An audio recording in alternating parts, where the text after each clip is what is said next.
안녕하십니까. 코로나가 쉽지 않는 것 같습니다. 예. 지금 지난주 금요일부터 또 이렇게 소모임 그룹이랑 뭐 여러 가지 또 지침들이 내려온 부분들이 있고요. 그래서 교회에 대해서도 이제 소모임을 하지 말고 또 캠프나 이런 것들도 하지 말고 또 이제 특히 찬송 부르는 그런 행위에 대해서 자제할 것을 지금 정부에서는 요구를 하고 있는 상황입니다. 그래서 일단은 저희도 문제가 되면은 이제 그 모임 자체를 폐쇄 조치할 수 있는 그런 이제 시의 권한이 있기 때문에 저희도 이제 조심할 부분들은 조심하고요. 또 지킬 부분들은 지켜가면서 또 저희들이 지혜롭게 예배를 드릴 수 있도록 그렇게 해야 될 것 같습니다. 그래서 오늘은 그 말씀을 전할 때 이게 마스크를 계속 쓰고 하면 좀 힘든 부분이 있어서 이렇게 좀 최소한의 가림막을 해서 좀 보시기는 뭐 꼭 교도소 온 것 같이 좀 그런 느낌은 들지 모르겠습니다만 일단 지킬 부분들은 지키면서 좀 최대한 편리한 부분들을 또 지켜가면서 하면 좋을 것 같습니다. 오늘은 이제 성경 파노라마 7번째 시간입니다. 오늘 이제 구약의 마지막 이야기 부분이고요. 이제 다음번에는 이제 신구약 중간 시대에 대한 것들, 그 다음부터는 이제 신약에 대해서 그렇게 살펴보면 좋을 것 같습니다. 오늘의 제목은 구약의 드라마로 최고의 인생을 배운다라는 제목을 함께 살펴보면 좋을 것 같습니다. 구약 성경에 나오는 이야기들을 통해서 이제 현 시대에 살아가는 우리에게 받을 수 있는 그런 교훈들을 살펴보는 그런 시간들이고요. 오늘은 이제 지난 시간에 이어서 사무엘 하부터 해서 느헤미야서까지 이제 역사서의 그 중후반 이야기들을 이제 함께 살펴보도록 하겠습니다. 여기 글씨가 좀 작아서 잘 안 보이실 수도 있겠습니다만 사무엘 하에는 주제는 두 가지 생활 방식, 죄는 용서받아도 징계는 피할 수 없음이란 내용이고요. 그 다음 시대는 열왕기상 두 왕국에 대한 이야기이고요. 주제는 그 다음에 생활 원리는 현명한 충고는 마음에 새기는 것이 안전하다라는 그 생활 원리입니다. 그 다음에 열왕기하는 두 포로 생활, 하나님의 것은 하나님께서 취하심이고요. 그 다음에 바벨론 포로 시대, 주제는 두 선지자, 하나님을 섬기는 데는 고난이 수반됨. 그 다음은 에스라서 두 번의 귀한 육적 활동과 영적 활동이 균형을 이루어야 함. 느헤미야서는 두 번의 건축, 육적 활동과 영적 활동 균형을 이루어야 된다는 같은 생활 원리로 이렇게 살펴보도록 하겠습니다. 첫 번째는 이제 사무엘 하입니다. 사무엘 하에서는 한 왕에 의해서 이루어진 왕국에 대해서 기록하고 있습니다. 그 왕은 바로 다윗 왕에 대해서 사무엘 하에 이제 기록되어져 있습니다. 다윗 왕은 사도행전에 어떻게 표현되어 있나요? 하나님의 마음에 합한 자다라고 할 만큼 하나님께서 보시기에도 참 선한 왕이었고, 우리가 성경을 읽어가면서 다윗에 대해서 살펴보아도 그는 참 하나님과 동행한 그런 사람이구나라는 것을 우리가 느낄 수 있는 그런 왕입니다. 다윗은 굉장히 잘 살았습니다. 그죠? 하나님 앞에 합당하게 잘 살았는데 큰 실수를 두 번 했는데 한 번은 우리아의 아내를 이제 범했던 부분이고요. 그 다음은 이제 말년에 인구조사를 했던 것이 다윗의 큰 실수 중에 하나였습니다. 다윗의 인생을 이렇게 쭉 살펴보면은 다윗이 우리아의 아내인 밧세바를 취한 그 시점부터 해서 그 전반부와 후반부의 삶이 완전히 달라짐을 볼 수가 있습니다. 그 다윗이 밧세바를 취하는 그 죄를 짓기 전에는 그 왕국이 굉장히 강대해졌고요. 주변 국가들이 오히려 그 이스라엘에게 조공을 바칠 정도의 강대국이 되었음을 살펴볼 수가 있습니다. 그런데 그 이후인 이제 밧세바를 취하고 난 이후엔 범죄를 지은 이후부터는 나라가 조금씩 힘들어지고 전쟁에 휘말리게 되고 또 그의 아들이었던 압살롬이 반역을 하게 되고 또 압살롬이 그 대낮에 부끄러운 일들을 하는 그런 어려움들을 겪게 되는 것을 볼 수가 있습니다. 그래서 그 사건을 기반으로 해서 전반부와 후반부를 이렇게 생각하시면서 보시면 또 도움이 되시리라 생각을 해보게 됩니다.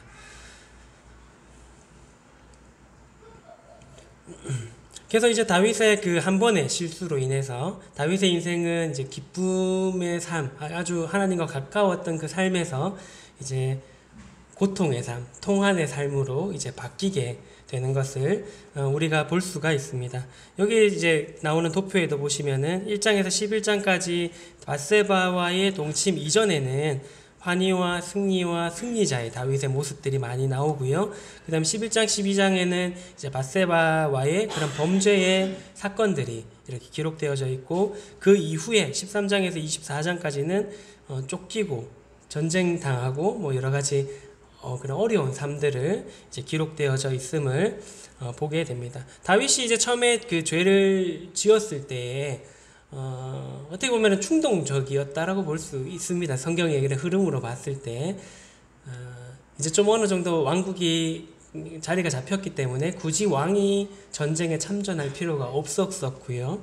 그래서 이제 그 다른 병사들은, 자기 군사들은 전쟁을 하고 있는 중이었지만은 왕국을 거느리다 보니까 목욕하던 그 여인을 보게 되고 그 순간적인 그런 마음으로 인해서 범죄를 하게 됩니다. 그러고 난 뒤에 이제 그 밧세바가 임신했다라는 사실을 알게 된 이후에 그 자신의 죄를 덮으려고 무던히 노력을 했었죠.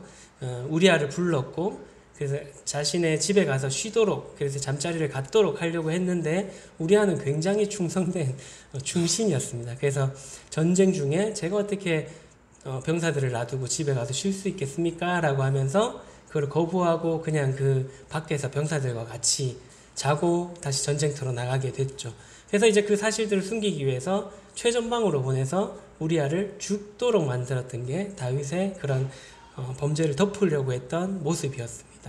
어떻게 보면은 남의 아내를 빼앗은 것도 있었지만 그 자신의 죄를 덮기 위해서 그 자신의 충신을 죽이는 일까지 했던 게 다윗의 죄였던 것입니다. 근데 이제 그 죄를 덮으려고 했던 그 다윗이 나단 선지자가 와서 그 자신의 죄를 지적했을 때에 보면은 단 한마디의 변명을 하는 모습이 성경에는 기록되어 있지는 않습니다. 마음으로는 어떻게 생각을 했는지 모르겠지만은, 그래서 바로 하나님 앞에 엎드리게 되고 자신의 죄를 용서를 구하게 됩니다. 그래서 하나님께서는 그 다윗의 모습을 보고 그 죄를 용서해 주셨죠.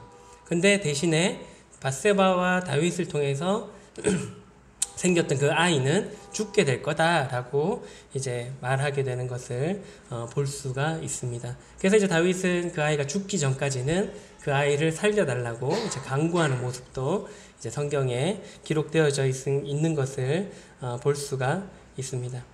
그래서 이제 그 나단 선지자가 그 다윗의 그 죄를 지적하고 다윗이 하나님 앞에 엎드려서 용서를 구했을 때 하나님께서는 분명히 용서해 주셨음을 우리가 성경을 통해서 알 수가 있습니다. 하지만은 그 지었던 죄는 용서해 주셨지만은 거기에 대한 이제 징계들은 피할 수 없음을 우리가 또한 볼 수가 있습니다.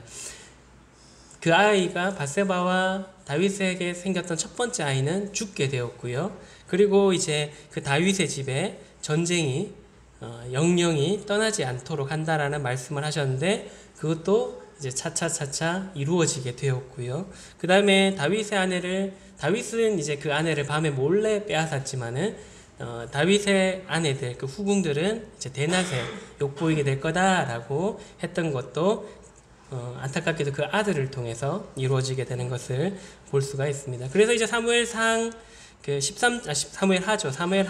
13장에서 24장까지는 이제 나단 선지자가 다윗에게 했던 그 예언들, 이루어질 것에 대해서 했던 말씀들, 하나님의 말씀들이 하나씩 성취되어지는 것들을 기록되어져 있음을 우리가 볼 수가 있습니다. 사탄은 그 어떻게 보면은 한순간 우리가 이 죄를 지은 것에 대해서 그 죄의 대가에 대해서 크게 너희들이 피해를 보지 않을 거다. 너희들이 지은 죄는 그렇게 중요하지 않다라고 슬쩍 숨기는 그런 속이는 그런 자입니다. 그래서 이제 하나님께서 자기 백성들이 하나님의 은혜가 값없이 의롭다 하게 된 거잖아요. 그래서 값없이 용서를 받을 수 있다라고 사탄은 계속 얘기하면서 너희 죄 지어도 괜찮아. 하나님께서 다 용서해 주셨잖아. 라면서 이제 우리가 잘못된 구원관을 갖도록 하는데 사탄이 계속적으로 성도들에게 얘기를 하고 있습니다. 근데 이제 그 로마서에 기록된 대로 더 큰 은혜를 받기 위해서 더 많은 죄를 짓는 것은 있을 수가 없는 일이죠. 그리고 이런 것들은 복음을 잘못 이해했을 때에 마치 이제 그 자신의 생활이 어떠하든지 간에 하나님께서 구원해 주시는 거 상관없어 라고 하는 것들은 잘못된 그런 구원에 대한 생각이라고 생각을 해보게 됩니다. 우리는 죄에 대해서 이미 죽었다라고 기록되어 있기 때문에 우리가 그렇게 더 큰 은혜를 누리기 위해서 더 많은 죄를 짓지는 그렇게 살 수는 없는 것입니다. 하나님께서는 이제 다윗에게 그러하셨던 것처럼 하나님의 그 백성들, 성도들이 죄를 지은 것에 대해서 그냥 징계를 하지 않고 넘어가실 수가 없는 그런 분이십니다. 왜냐하면은 우리가 죄를 지음으로써 하나님을 믿은 자들이, 하나님의 백성들이 죄를 지음으로써 우리의 죄 때문에 하나님께서 이제 원수에게 하나님을 모독할 수 있는 그런 빌미를 제공했기 때문에 하나님은 그냥 넘어가실 수가 없는 것입니다. 그리고 이제 우리가 그 죄악에서 완전히 돌아서고 하나님 앞에서 완전한 회복을 할 수 있도록 하시기 위해서도 그냥 우리를 용서해 주시는 것으로 끝낼 수는 없는 분이신 것입니다. 그래서 하나님께서는 우리가 선을 행하든 악을 행하든 간에 우리가 하나를 선택하도록은 하셔서 자유롭게 우리가 선택할 수 있도록 하셨습니다.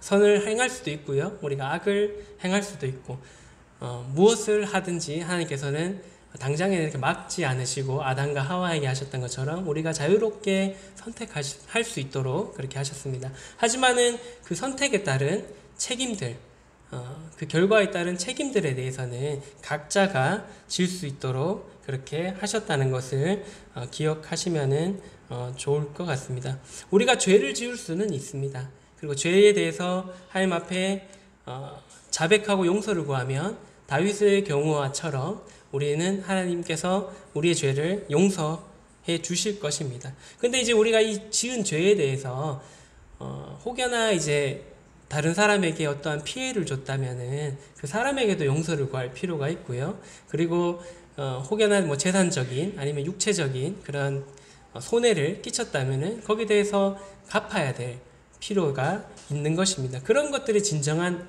완벽하게 하나님 앞에서 잘못했다고 자백한 거거든요. 하나님 앞에서는 잘못했습니다. 용서해 주십시오. 그래서 어떤 말씀을 보다가 용서 받았네? 라고 생각하고 정작 피해를 끼친 다른 사람에게는 그런 용서를 구하지 않는다면은 그것은 진정한 용서의 모습, 그런 회개한, 자백한 그런 모습이 아닐 것이라고 생각을 해보게 됩니다. 이러한 이제 우리가 하나님 앞에 용서를 구했을 때 그런 완전한 타인에게나 하나님 앞에 용서를 구했을 때 하나님께서 분명히 용서해 주실 것입니다. 하지만은 다윗의 경우와처럼 그런 하나님께서 필요하시다면은 우리에게도 그에 따르는 징계를 하실 수도 있다라는 것을 배울 수 있는 것입니다. 하나님께서 우리를 징계하시는 것들은 우리를 괴롭게 하고 힘들게 하시기 위함은 아닌 것을 기억하시면 좋을 것 같고요. 아까 말씀드렸던 것처럼 우리의 이 죄악에서 완전히 돌이키고 완전한 그런 회복과 기쁨을 우리가 느낄 수 있도록 하기 위해서 그렇게 하신다라는 것을 기억하시면 좋을 것 같습니다. 그 역대기에 보면은 다윗의 범죄에 대한 이야기들은 기록되어져 있지는 않습니다. 그것을 봤을 때도 하나님께서 한번 용서하신 사건들에 대해서는 기억하지 않는다라는, 신약에 나오는 우리의 구원에 대한 문제들도 그렇잖아요. 우리가 죄 지었던 것에 대해서 예수 그리스도의 보혈로 기억하지 않는 것처럼 우리가 하나님 앞에 진정하게 자백하고 회개했던 그 사건들, 그런 일들에 대해서는 하나님께서 용서해 주시면 또 나중에 한 10년 뒤에 야, 너 그때 그랬잖아 라고 이렇게 들추어내시지는 않는다라는 것입니다. 완전히 용서해 주시고 완전히 그렇게 기억하지 않는다라는 것을 기억하시면 좋을 것 같고요. 근데 하나님께서 우리가 중요한 것은 자유로운, 여기 나오는 것처럼 자유로운 선택은 할 수 있습니다만은 그런 실수들을 계속적으로 반복하지 않도록 우리가 살아가야 될 필요가 있는 것입니다. 그래서 하나님께서 용서해 주시지만 거기에 따른 또 어려움들, 우리에게 그런 완전한 회복을 위한 징계들은 있을 수 있다라는 것을 우리가 다윗을 통해 배울 수가 있는 것입니다. 그 다음은 이제 열왕기 상입니다. 솔로몬이 죽은 뒤에 그의 아들인 르호보암이 이제 왕위를 잇게 되죠. 이제 솔로몬까지만 사울, 그다음 다윗, 솔로몬까지만 이제 통일 왕국 시대였고요. 그 이제 르호보암 왕부터 해서 이제 두 왕국으로 이스라엘이 나뉘게 됩니다. 르호보암이 이제 즉위하자 그 이스라엘의 10지파의 대표들이 찾아오게 되죠. 우리가 당신의 아버지 때에 참 부강하고 좋았지만은 그만큼 세금도 많이 걷었고, 그다음 부역도 이제 성전과 성을 짓기 위해서 많은 부역들, 노동력도 착취당했지 않냐. 그래서 그런 부분들을 조금 낮춰지면 너희 집을 영원히 섬길 거다라고 이제 얘기를 하게 됩니다. 그 얘기를 들었던 르호보암 왕은 이제 조언을 구하게 됩니다. 일단 첫 번째 먼저 조언은 다윗을 섬겼던 그 나이 많은 그런 이제 신하들에게 먼저 묻게 되죠. 그 신하들은 이제 그것들을 세금도 좀 감해주고 부역들을 좀 감해주면 당신을 영원히 저 사람들이 섬기게 될 거다라고 이제 조언을 해주는 장면들을 우리가 볼 수가 있습니다. 그런데 이제 거기서 끝났으면 됐는데 한 번 더 나아가서 자신과 함께 성장했던 그런 친구들에게 또 조언을 구하게 됩니다. 어떻게 하면 좋을까? 이런 상황인데 라고 했을 때 우리가 잘 아는 것처럼 그 친구들은 더 강하게 세금도 더 많이 거두게 돼 강하게 해라. 그래서 네가 정말 얕잡아 보지 못할 그런 왕인 것들을 그래서 확실히 기강을 잡아라 라고 이제 조언을 하게 됩니다. 우리가 잘 아는 것처럼 이제 르호보암 왕은 친구들의 조언을 따르게 됩니다. 그러면서 이제 여로보암을 이제 필두로 해서 10지파는 북이스라엘로 한 나라를 세우고요. 그다음 나머지 2지파만이 남유다와 이제 함께 하게 되는 그런 사건을 볼 수가 있습니다. 그래서 이제 그때 나뉘어졌던 그 민족들은 포로로 잡혀가는 그 순간까지 200년 동안 거의 뭐 원수처럼 때로는 전쟁도 하고요. 그렇게 지내게 되는 사건을 우리가 살펴볼 수가 있습니다.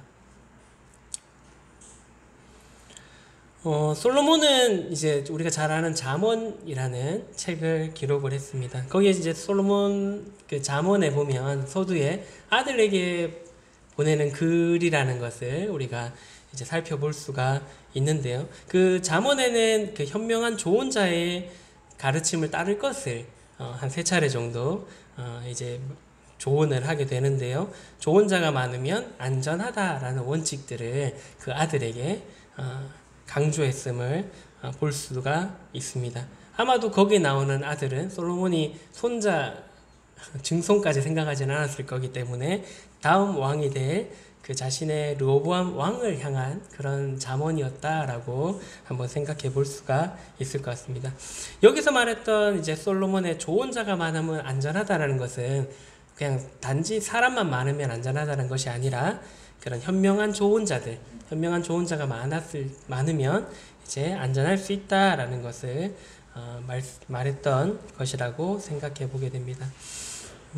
하나님은 이제 지혜의 원천이시죠. 하나님께서 이제 경외하는 마음으로 구하는 자들에게 지혜의 그런 선물들을 공짜로 주심을 우리가 볼 수가 있습니다. 그래서 때로는 하나님께서는 직접적으로 이제 말씀을 통해서 알려주실 수도 있습니다만은 또 하나님께서 세우신 그런 현명한 조언자들을 통해서 하나님의 뜻을 때로는 전달하기도 합니다. 그래서 하나님께서 전해주시는 이런 메시지들, 말씀들은 모순이 없음을 우리가 잘 알고 있습니다. 그래서 우리는 이제 하나님의 이 지혜들, 이 하나님의 말씀들에 좀 더 귀 기울일 필요가 있고요.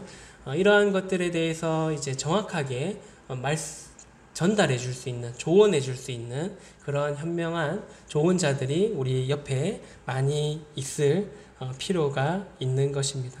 우리가 단순히 지식을 쌓기 위해서는 이제 대학이라든가 대학원이라든가 박사과정을 받는다는 그런 어떤 전문 기관에서 배워야 됩니다만은 이런 지혜를 얻기 위해서는 하나님과 하나님의 말씀을 찾을 필요가 있는 것입니다. 그래서 우리의 인생길에 어떠한 어려움과 중요한 결정을 해야 될 순간에 하나님과 하나님의 말씀, 그리고 그 하나님과 하나님의 말씀을 잘 아는 그런 우리에게 지혜의 말씀들을 해줄 수 있는 그런 조언자들이 우리 옆에 있게 됐을 때 르호보암과 같은 그런 좋지 않은 선택을 해서 실수하는 일이 적어질 거라고 생각을 해보게 됩니다.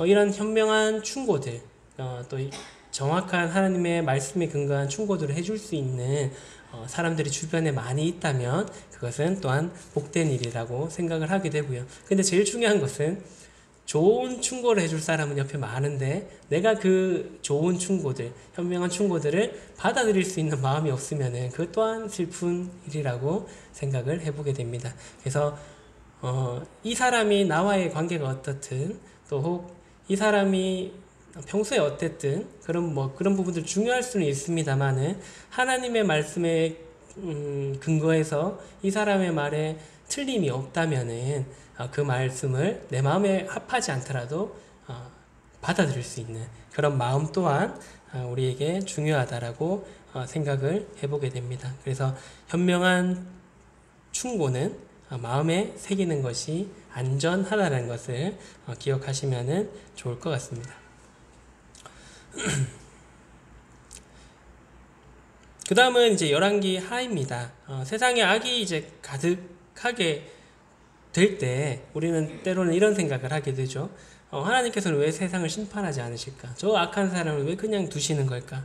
라고 생각을 해보게 됩니다. 인간이 하나님의 것을 이렇게 강탈하거나 했을 때 도망칠 수가 있나요? 성경에 보면은 그렇지는 않은 것 같습니다. 말라기 선지자도 그런 이제 하나님 것을 강탈했을 때 무사히 도망칠 수 없다라고 이제 말씀하고 있고요.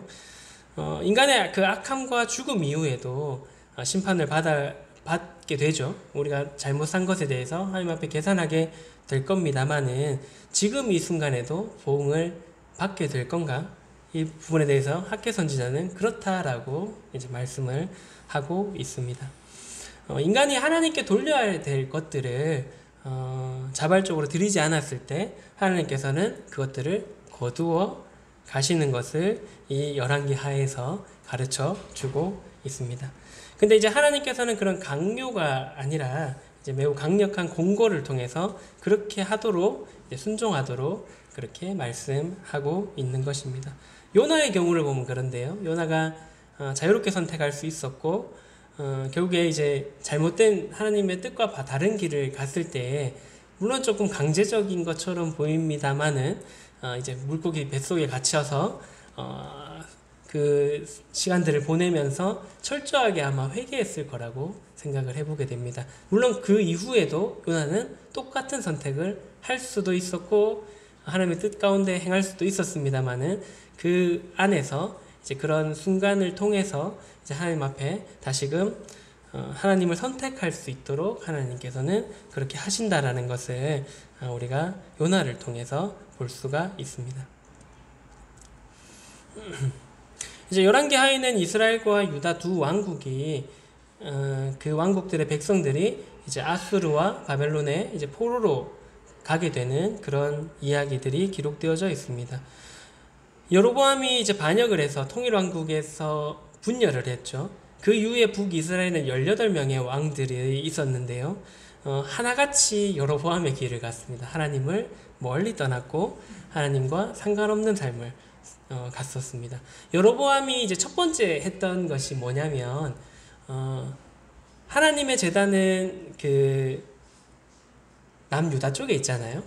그러다 보니까 제사 지내러 북이스라엘 사람들이 가게 되면은 이 사람들의 마음이 변할 거 아닙니까? 그래서 이제 그렇게 못하도록 먼저 만들었고, 그래서 베델과 단에다가 그런 제단을 쌓아서 이제 하나님께 굳이 남유다로 가서 예배를 드리지 않아도 되도록 그렇게 만들었습니다. 그런데 거기서 그친 게 아니라 그 제단에는 하나님을 섬기는 것이라기보다는 그런 금신상, 금송아지를 지어서 거기서 이제 우상들을 섬길 수 있도록 그렇게 했습니다. 근데 이 18명의 북이스라엘 왕들은 그 길을 계속 따라갔고요. 더 많은 이방의 신들을 섬기면서 하나님과는 상관없이 그렇게 살아갔음을 우리가 볼 수가 있습니다.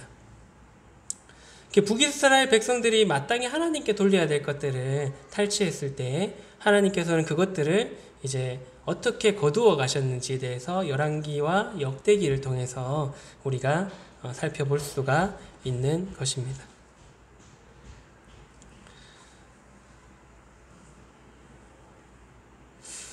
아까 말씀드렸던 것처럼 북이스라엘은 하나같이 하나님을 떠나는 한 방향으로 다 같이 나아갔었고요.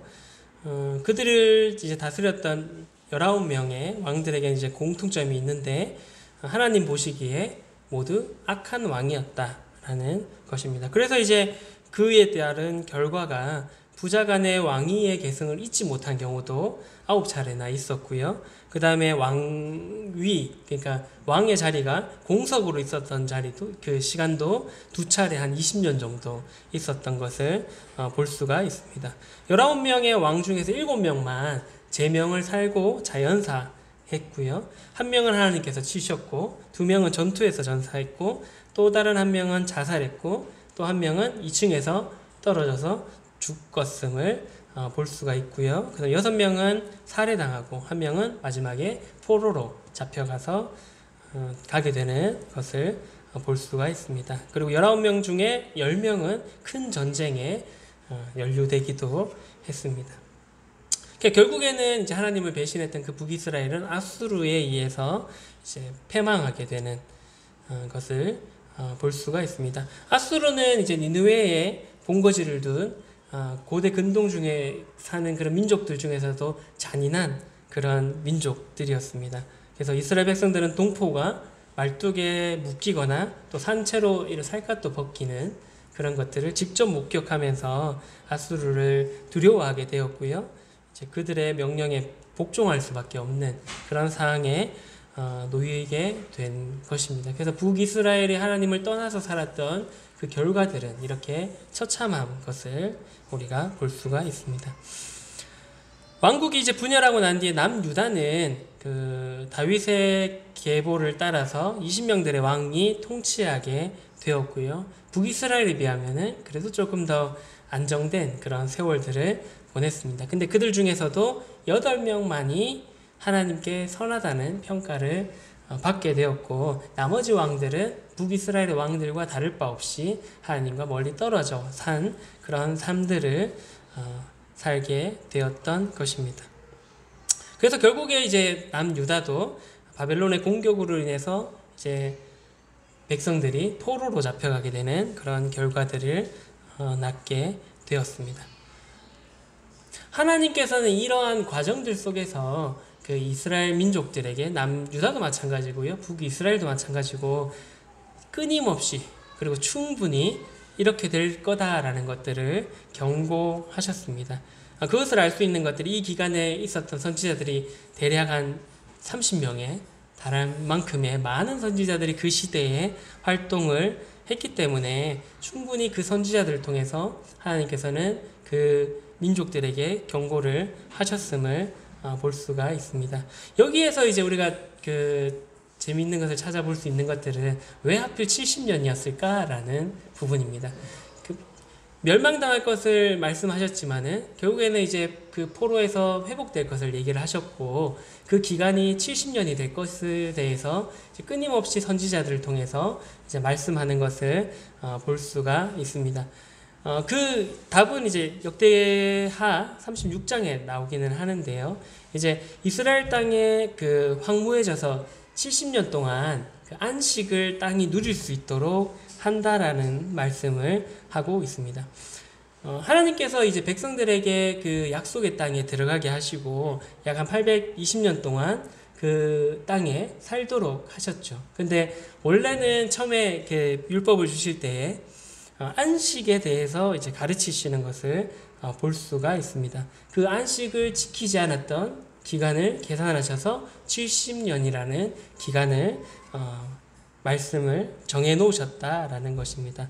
이스라엘 백성들이 어떻게 안식을 해야 됐나요? 7일에 한 번, 그 다음에 7년에 한 해, 그 다음에 50년마다 한 해를 그 땅을 완전히 쉬도록 해야 되었습니다. 근데 이스라엘 백성들은 그것을 지키지 않았죠. 그래서 그 지키지 않았던 그 연수들을 계산해서 70년 동안 그 땅을 경작하고 싶어도 도저히 할 수 없는 상황을 이 포로 생활을 통해서 만들어 놓으셨던 것입니다. 그래서 70년의 그 포로 기간 동안에는 이스라엘의 이 땅이 하나님께서 정하신 만큼 충분히 완전한 안식을 누릴 수 있도록 그렇게 만들어 놓았던 것입니다. 아마도 처음에는 이게 지키려는 생각을 했을 겁니다. 근데 하나님께서 안 지켜도 괜찮네. 또 50년에 한번 돌아오는 희년이죠. 안 지켜도 상관없네 라는 것들을 계속 경험하면서 안 지켜도 되나 보다 라고 계속 안 지키게 되었던 것 같습니다. 그런데 하나님께서는 그런 것들을 잊지 않으시고 하나님의 것들을 하나님께서 다시 취하시는 것들을 우리가 이 열왕기 하의 말씀을 통해서 볼 수가 있는 것입니다.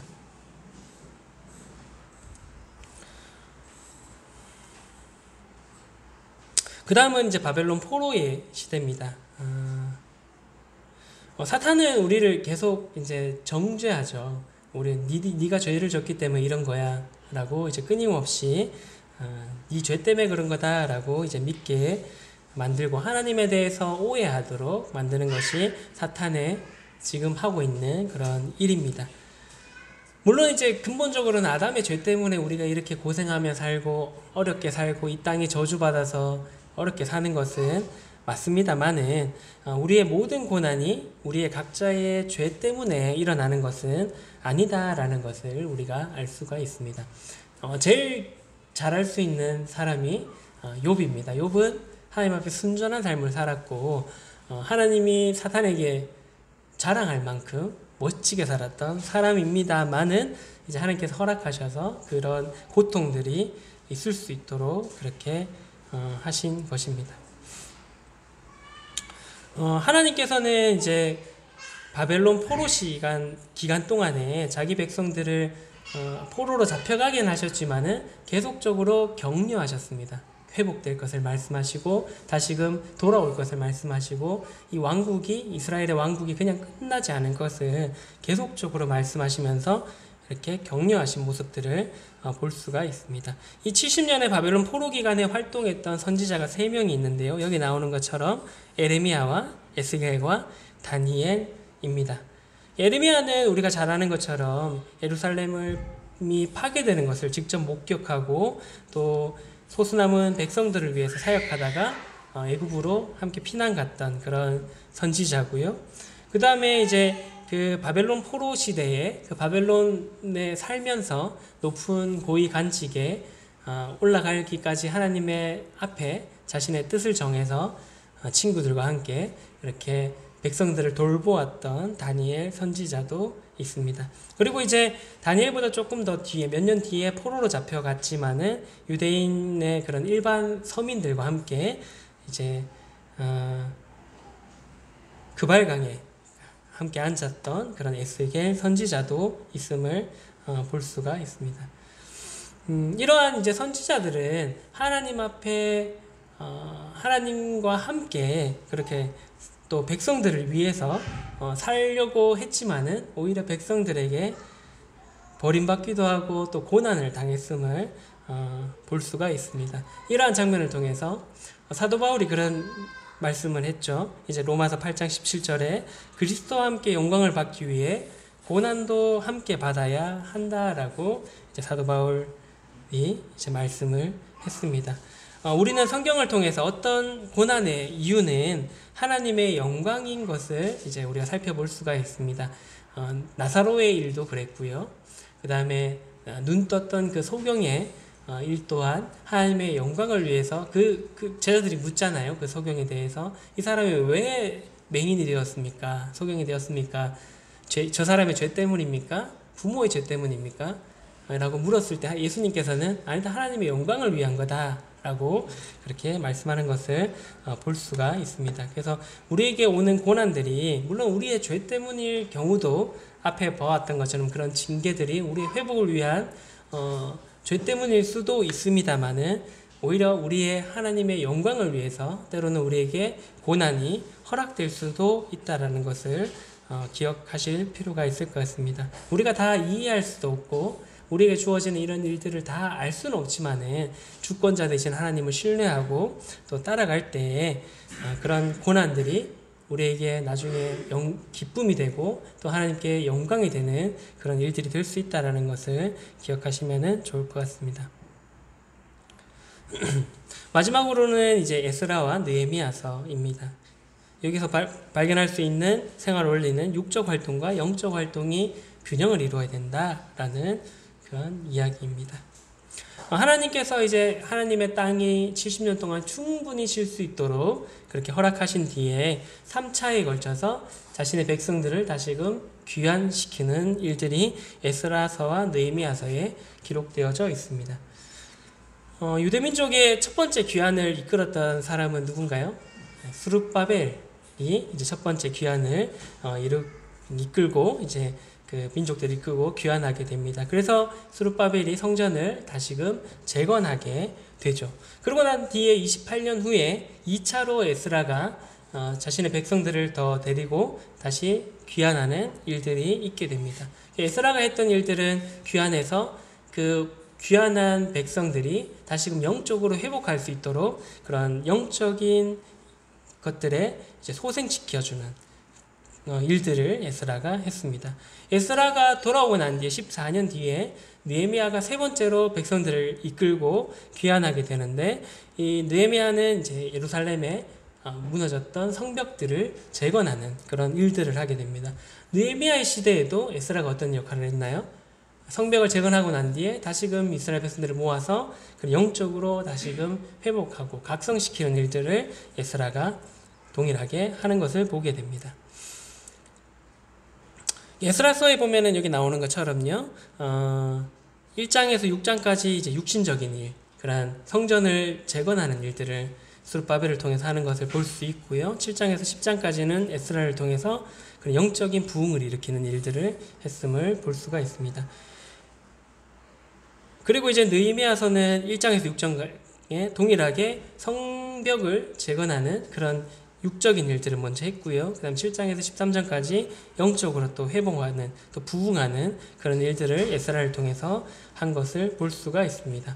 에스라서와 느헤미야서의 1장에서 6장까지는 각각 성전과 성벽을 재건하는 그런 일들이 먼저 기록되어져 있습니다. 그러고 난 뒤에 에스라서는 7장에서 10장까지, 느헤미야서는 7장에서 13장까지 백성들의 영적인 그런 재건축을 하는 그런 것들을 이제 기록되어져 있습니다.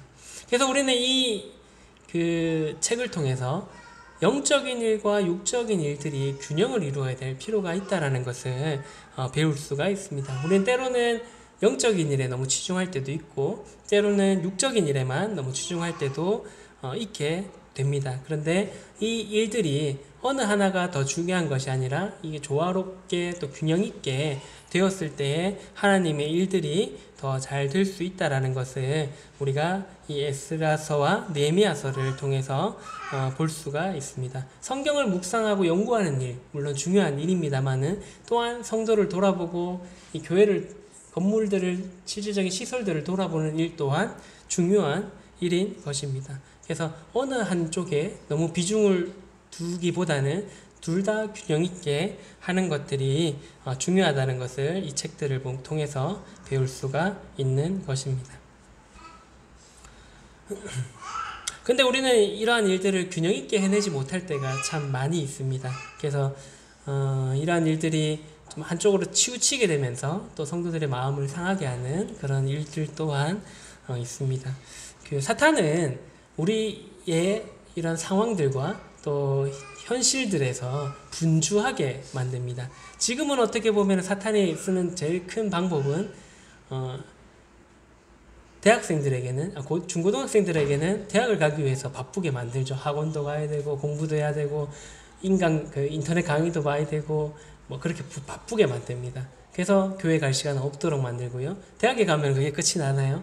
스펙 쌓아야 됩니다. 그죠? 취업을 하기 위해서 해외 연수도 갔다 와야 되고 또 봉사활동도 해야 되고 또 자격증도 따야 되고 또 여러 가지 인턴 체험들도 좀 해줘야 이제 대기업에 가기가 용이합니다. 그래서 그렇게 또 바쁘게 만듭니다. 그래서 좋은 직장에 들어가면 이제 좀 편해지나요? 그렇지 않습니다. 또 직장에서 인정받고 진급하기 위해서 또 부단히 바쁘게 만드는 것이 사탄이 지금 만들어 놓은 이 세상입니다. 그래서 바쁘게 만들어서 하나님의 일들을 하지 못하도록 하는 것이 사탄의 방법인 것입니다. 이 책의 저자가 그러했답니다. 그래서 바빠서 이제 목회에 대해서 좀 잘하지 못했다라고 합니다. 그래서 이 사람이 썼던 방법은 하나님 앞에 5분은 하나님께 무조건 하루에 5분은 드리겠습니다라고 서원을 했다라고 이제 기록되어져 있더라고요. 그 서원하는 것이 자신을 이렇게 각성시키는데 굉장히 도움이 됐다라고 합니다. 그래, 바쁘고 피곤하고 힘들지만 그래, 하나님께 약속했던 부분이 있으니까 지켜야지 라고 하는 것들이 이어져서 지금까지 그렇게 하고 있다라는 것들을 이제 보게 되었습니다. 우리도 이제 하나님 앞에 결단할 필요가 있는 것 같습니다. 바쁘지만 힘들지만 피곤하지만 그래도 최소한 하나님 앞에 5분 혹은 10분만큼은 온전히 성경 읽고 기도하고 하나님과 함께하는 그런 시간들을 갖겠습니다라는 그런 결단들을 할 필요가 있는 것입니다. 그래서 그러한 것들이 처음에는 5분이지만 한 달이 되면 150분이잖아요. 그런 시간들이 계속 누적돼 가다 보면 또 우리가 그런 것들이 습관화되고 또 바쁠 때도 하나님을 찾는 그런 연습들이 되기 때문에 그런 것들에 대해서 결단하고 하나님 앞에 그런 시간들을 내어놓을 필요가 있는 것입니다. 그래서 우리가 이러한 하나님 앞에 그런 결단하는 그런 형제 자매님들이 되고 또 결단으로 끝나는 것이 아니라 또 실천하고 또 행하는 그런 형제 자매님들이 되시면은 좋을 것 같습니다. 챕터 6, 7을 통해서는 구약의 12시들을 통해서 그런 생활의 원리들을 살펴보았습니다. 근데 이런 것들이 그냥 듣고 흘리게 되면 아무런 그런 도움이 되지 않을 거라고 생각을 합니다. 윌리엄 핸드린스라는 분이 이런 말을 했답니다. 적용이 없는 해석은 유산하는 것과 같다. 이제 이거는 해석학에서 이렇게 이분이 얘기를 한 거긴 합니다만 적용이 없는 이러한 말씀을 보는 것들은 유산하는 것, 아이를 낳지 못하는 것, 사생아가 되고 죽어버리는 것과 같다라는 것입니다. 하나님의 말씀을 아무리 우리가 듣고 공부한다 하더라도 적용이 없으면은 결국에는 아무것도 아니게 된다는 것입니다. 그래서 이러한 말씀들을 들으시고 또 올바르게 적용하셔서 우리의 삶 안에 하나님의 말씀이 살아서 역사할 수 있도록 그렇게 하시면은 좋을 것 같습니다. 물론 어렵습니다. 어렵지만은 그런 것들을 우리가 하나씩 해갈 필요가 있다라는 것을 기억하시고 이런 것들을 해 나갈 때 실질적인 우리의 삶에 또 유익함을 끼치고 또 우리의 삶을 변화시키는 그런 힘이 있을 거라고 생각을 해보게 됩니다. 계속적으로 말씀을 읽고 계시죠? 예, 그 읽어가는 말씀대로 또 살아가는 성도님들이 되시면은 더 좋을 것 같고 또 개개인의 그런 계속 읽어가시면서 그런 개개인의 삶에 그러한 것들을 적용해 가시면서 또 우리의 삶을 통해서 하나님의 영광을 드러내는 그런 성도님들이 되시면은 좋을 것 같습니다. 예, 기도하고 마치도록 하겠습니다. 사랑해 주님 감사를 드립니다. 저희가 구약의 12시대를 통해서 또 어떻게 살아가야 될지를 또 살펴보게 되었습니다.